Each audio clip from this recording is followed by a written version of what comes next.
Bienvenue à ce tutoriel où nous allons voir comment un rapporteur effectue une évaluation d'un article qui lui a été assigné. Alors pour ce faire, on va aller se connecter. Nous allons utiliser l'utilisateur Hortense, qui est notre rapporteur. Nous allons cliquer sur se connecter. Lorsque nous arrivons dans le panneau d'administration de notre rapporteur, nous voyons bien les soumissions en cours dans la file d'attente. Évaluation assignée. Nous allons cliquer sur afficher.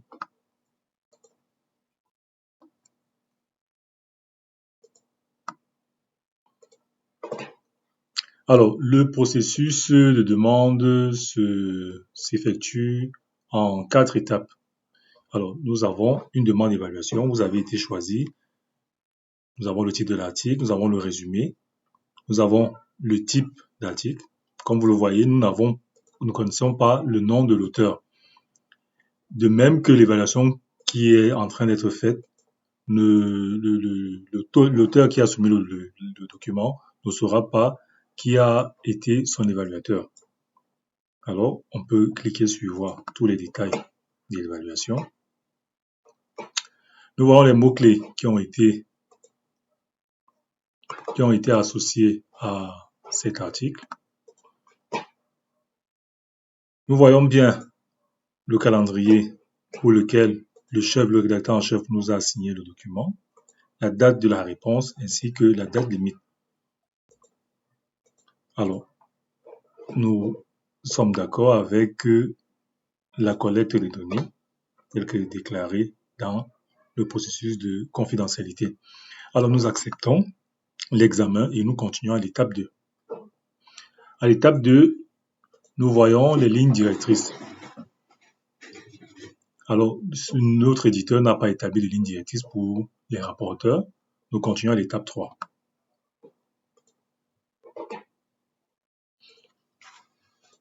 À l'étape 3, il s'agit ici de télécharger et d'examiner les documents qui ont été soumis à notre évaluation.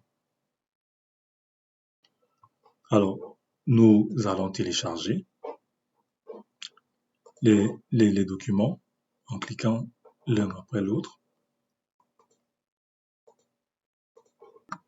Alors, lorsque nous avons téléchargé et que nous avons exploité les documents, nous pouvons donner maintenant une appréciation de notes dans les deux formulaires. Le premier, cela concerne l'auteur et le rédacteur. Et ici, c'est uniquement pour le rédacteur. Nous allons dire ceci est un article conforme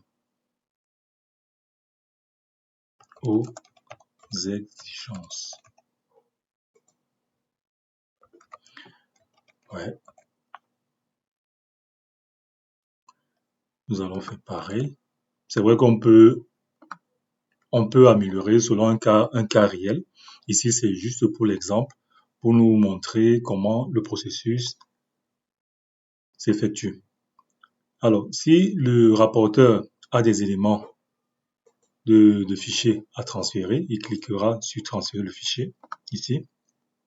Un formulaire apparaîtra et il pourra donc transférer les fichiers ici, inscrire les métadonnées et cliquer sur terminer.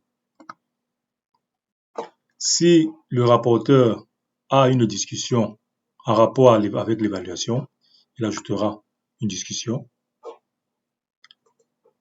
et il remplira donc les champs requis, le sujet ainsi que le message. Voilà.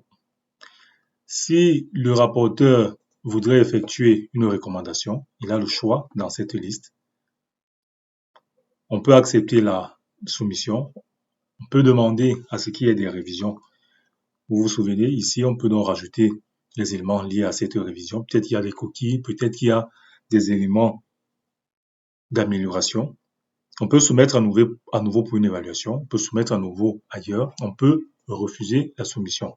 Alors, nous allons accepter la soumission et soumettre l'examen. Alors, nous avons une boîte de dialogue qui nous demande si nous voulons vraiment évaluer, envoyer cette évaluation. Nous disons OK. Et lorsque cela est terminé, l'examen a été envoyé. Le document a été évalué, il a été retourné. Voilà qui met fin à ce tutoriel. À prochain pour la prochaine vidéo. Merci.